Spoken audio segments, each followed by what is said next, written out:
It is 4 o'clock and I just finished Zooming with my students for the day. I did not intend to do that, but typically either on a Tuesday or a Thursday, sometimes both days, I really don't get anything else done. No grading, no cleaning up my classroom, getting ready for back to school, none of that. Because I am working with 2 groups of students instead of 1. Our schedule this year is set up so that I have 6th graders and 8th graders all year long. My 7th graders are the only group that I have like semester classes with.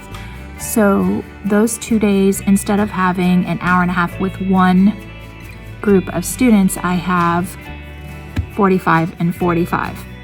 And so what that translates into with remote learning is 2 Zooms back to back.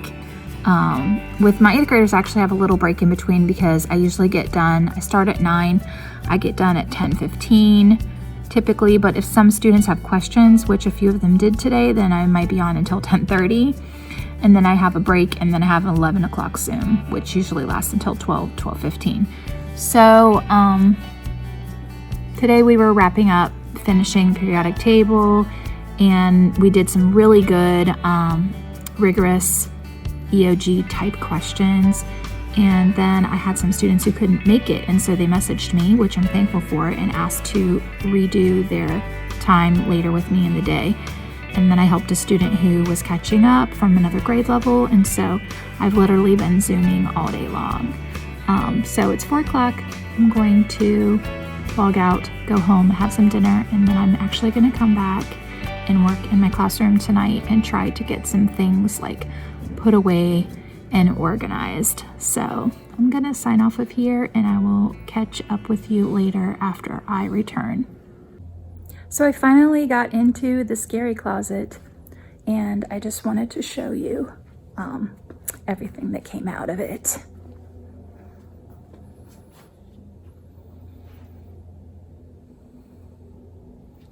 Hold on.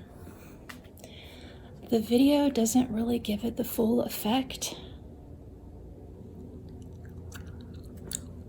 There is stuff stacked up on all of my tables, and this especially, lots and lots of forces in motion stuff that I did not know that I had. It is empty and very dirty. There's a lot of cleaning that needs done in here. I got my work cut out for me this weekend. Good morning. Today is Saturday, November the 7th, 2020, and I'm at school. I am actually here today because I think the thing that's going to make me feel the most peaceful right now is getting through some of my piles of things that I took out of my scary closet. I do not expect to get through all of them today. I have 7 different lab tables that I have sorted categories by topic, and I need to go through. I would like to go through 1 row of them, which would be 4 tables, but it's really more like 3.5 because my 4th table doesn't have much. I'm finding as I start looking at all the materials that I actually have been gifted by the previous teachers in this classroom that I'm really heavy on some topics and I'm really light on some other topics. So I'm thinking that within the next year I might be writing some grants. I'm going to see what I can find because we should have more of an equal amount of materials for different topics in here. So yeah, that was an eye-opener for me. So I'm trying to go through simple machines, forces in motion, supplies, which that's my biggest category. I'm trying to go through my biology and heredity materials, my evolution materials, which are like this, and my human body and reproduction materials. So I'm going to go through those today. And then I was going to clean out my closet because it's really dirty in there. But my custodian came in and saw what I was doing, and she was impressed by the fact that I actually had the energy to take everything out of that closet at one time.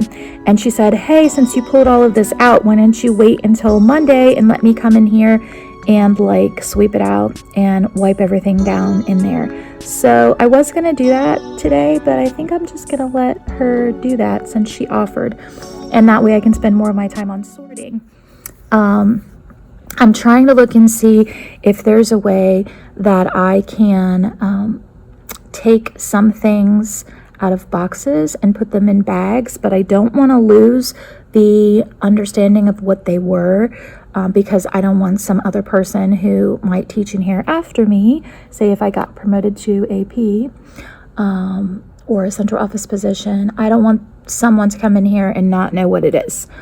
If it's worth saving, I need to make sure that it's obvious what it is. So I'm thinking about how can I decrease the storage space so it fits in my closet better and still retain, like maybe I could cut the front of the box off or something and leave like the cardboard with the instructions, but that way it would be flat and I could store them in like Rubbermaid tubs and store them like vertically, which would increase my space. Because what I would really like to do is I'd like to fit everything in my closet in a way that I can have like a rug on the floor in the closet, and I can like put up some grain poster board in there, and students would be able to stand in there and videotape when they're doing videos for my class. That's kind of what my goal is, to get it clean enough that I can make it nice in there that students could go in there and do videos if they needed to. It's not a huge closet, but if it's well organized and things are all on the shelving instead of on the floor, that's a possibility. There's room enough in there for that if I don't store a bunch of things on the floor. So that's my thought. I'm going to go ahead and switch on a podcast because I'm presenting next Thursday or Friday, they haven't told me which day yet, for our local leadership conference, and I'm going to be talking to teachers about self-care. And so I'm just listening to some different podcasts and trying to pull some more information to fine-tune my presentation so I can listen to that stuff and sort and get 2 things done at once. So that's what I'm doing. I'm not going to spend all day here. We've agreed to be here until 12:30. My husband is working on his schoolwork. He's getting a second master's in museums and archives, and we don't have any Wi-Fi at the house yet. Our Wi-Fi box is supposed to arrive probably Monday. Possibly, no, I think our mail has gone for today, so probably Monday. But for right now, we don't have Wi-Fi. So he's here doing his work, and I'm just going to spend that like couple of hours cleaning up around here. So if I can get that done today, then my plan is on Monday to finish the last couple, because I really don't have much after that. I have an earth science, a chemistry table, and then I have like just some random teaching aids that don't really go with any topics, and my posters, which I won't separate my posters by topic because it's easier to just have them all together. So if I can get that done on Monday, she cleans the closet out, then I can start putting things away on Monday afternoon, and I'll be in a really good spot. Hopefully like Tuesday, I can bring back my dishes and organize my like cabinetry that's out here, and then hopefully my room will be clean and done, because Wednesday we have the day off for Veterans Day, and I'd like to not do anything Wednesday, at least not come out to the school. So that's my plan, and I'm going to go ahead and get started. It's becoming really clear that the most important, the most informative data that we collect is showing this variability. So by studying the brain after stroke, we've learned a lot, and I think these lessons are very valuable in other areas. So the first lesson is that the primary driver of change in your brain is your behavior. So there's no neuroplasticity drug you can take. Nothing is more effective than practice at helping you learn. And the bottom line is you have to do the work. And in fact, my research has shown that increased difficulty, increased struggle, if you will, during practice actually leads to both more learning and greater structural change in the brain. The problem here is that neuroplasticity can work both ways. It can be positive. You learn something new and you refined a motor skill. It also can be negative though. You forgot something you once knew. You become addicted to drugs. Maybe you have chronic pain. So your brain is tremendously plastic, and it's being shaped both structurally and functionally by everything you do, but also by everything that you don't do.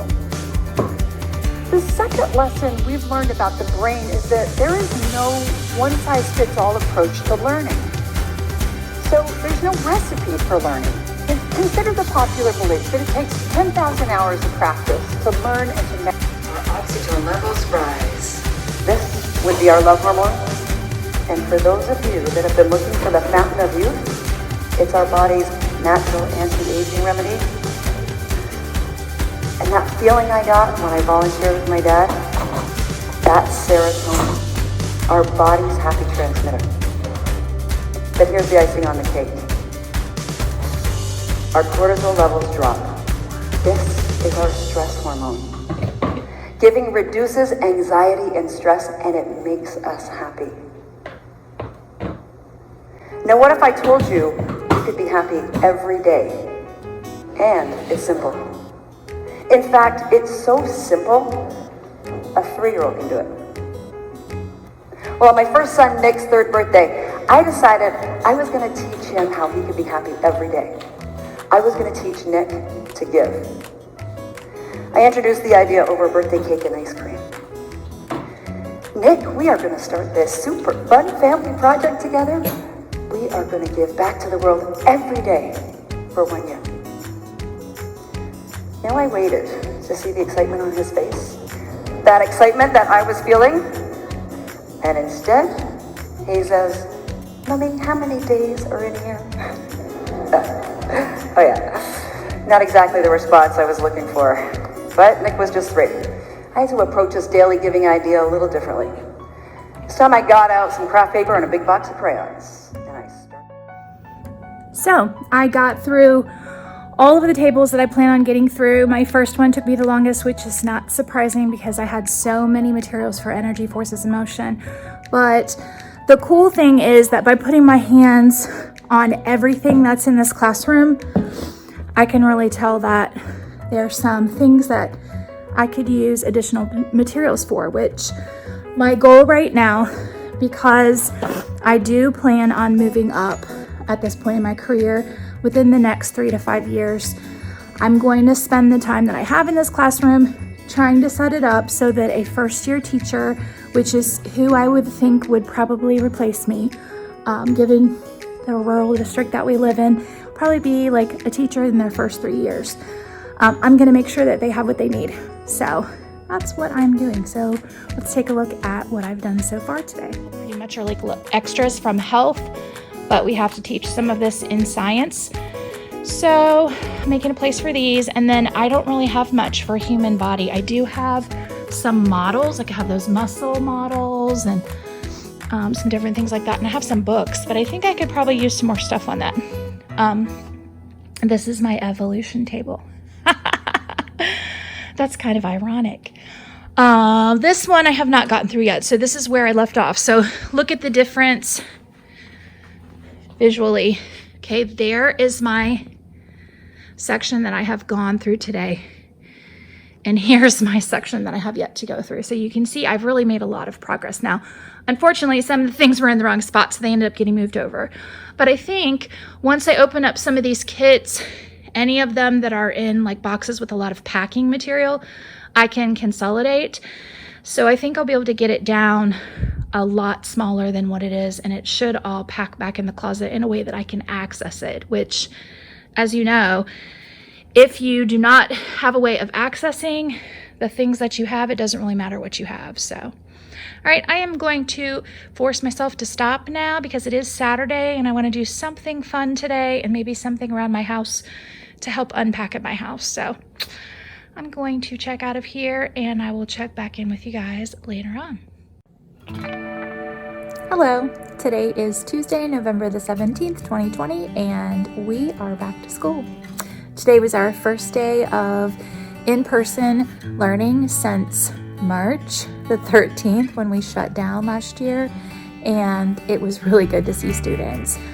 I think that we had a great plan today for keeping our students safe and our staff safe, and it was a great start.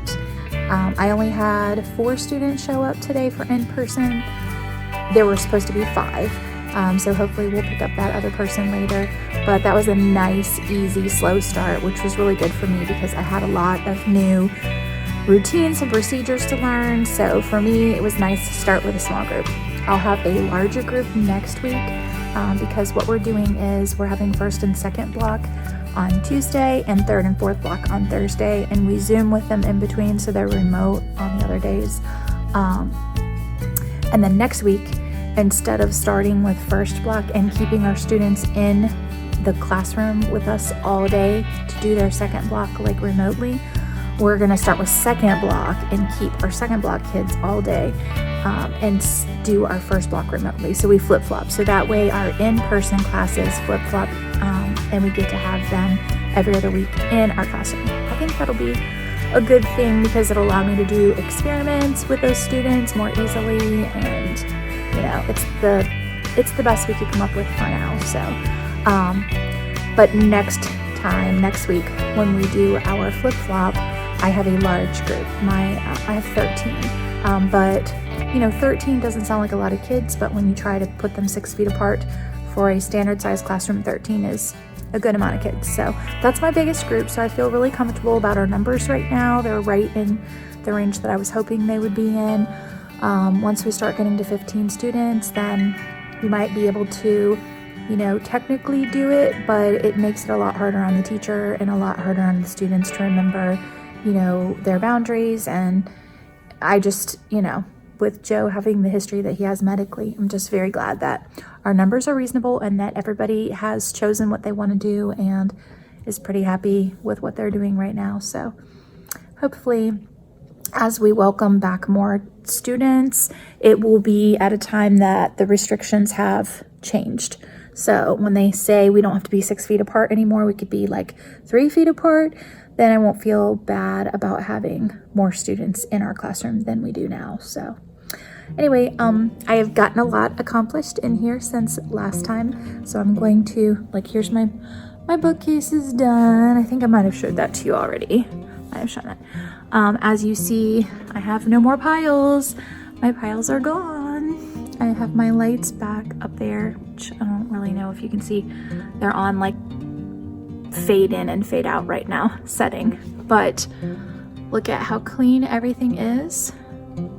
I've got my hold on, I'll show you just a minute. I have soap and paper towels at each of my sinks. My sinks are cleaned out. I've got this little station here with things to clean off our tables, and I have my extra chairs right here, so if I need to add chairs for students I can, but right now I'm encouraging 1 student per table, so that's why I only have those out. So I'm happy with my classroom. I was able to keep my smartboard, which is nice because having the smartboard and being able to have the students up there that are remote really makes us feel more like a class. So I'm happy that I got to keep that, and I didn't have to move that out of here in order to accommodate more students. So I've got my demo cart still in here so I can wheel that around when I'm doing demos towards that area. This is like my teaching area. If I want to teach standing, I can teach this area and I'm still distance from the students. I can sit there. I can sit back there. I have a shelf here that I'm not using for much yet, but it's there if I want to put some supplies for students. So yeah, and then this is the big thing that I accomplished. Well, I cleaned this out too. This looks a whole lot better than it did. Way more organized. This is my big accomplishment. Look at how neat everything is now compared to how it was. And of course, you know, these are covering up that. But basically, up here, I have things for forces in motion. I have like magnets, and those are, you know, Hot Wheels tracks for exploring kinetic and potential and mechanical energy. And then I did put some things up here that are not related to forces in motion. Actually, these are still related to energy. These are like light and sound and things like that. And then can't remember what this is. This just fit up here, I think, so I stuck it up here. That's a sound wave, so that goes actually go with energy, and this is a bridge building kit. But then these are just random little things that I didn't have room for anywhere else. These marbles up here, they're actually for roller coasters that we make for kinetic and potential energy, so that goes. But these are a bunch of like random little things. That's the only place that I have like that. Here's some stuff on weather, some more stuff on energy, forces in motion. This is chemistry stuff. What else is this? These are like slides, things like that for examining specimens. A measurement kit for properties of matter. More stuff about matter over there. So this is all the same topic here. This is mostly the same topic up here with a few exceptions. And then I have just my tall box here that is for like my meter sticks and some cords and things that I just wanted to get out of the way. Down here, I have more properties of matter stuff. This is earth science right here. And basically I can just like come in here and I can look. Everything's labeled. Everything is relatively by section, easy to find, so very happy. And there is actually room in here now where I can take that stuff out if I want, and students can actually stand in here and videotape their floor. It's dirty. I should say it's old. It's been swept and it still looks like this. It's been mopped. But I was thinking about getting a little rug to put in here, like a little square rug, and then painting because who cares if I paint the closet, right? Inside anyway. So yeah. So that is what I have gotten done, and I'm very happy. And today I am not going to stay here at all hours of the evening. I'm actually headed home on time today. Gonna go home and get some things done around the house for a change, and do some lesson planning for the next 2 days now that I feel comfortable with the way things are going, and I kind of see like how much we can actually get done, because I think that was like one of our things is trying to figure out how much can we realistically accomplish now that we're in person. And I see that I have a little bit more time and I can plan a little bit more now, so that's good. So I'm gonna go home and do some more planning to beef up my lesson plans for Thursday and Friday, or Wednesday and Thursday, and then try to get caught up on grading. But this evening I'm going to sit in front of the TV and watch The Bachelorette. So I will talk to y'all later.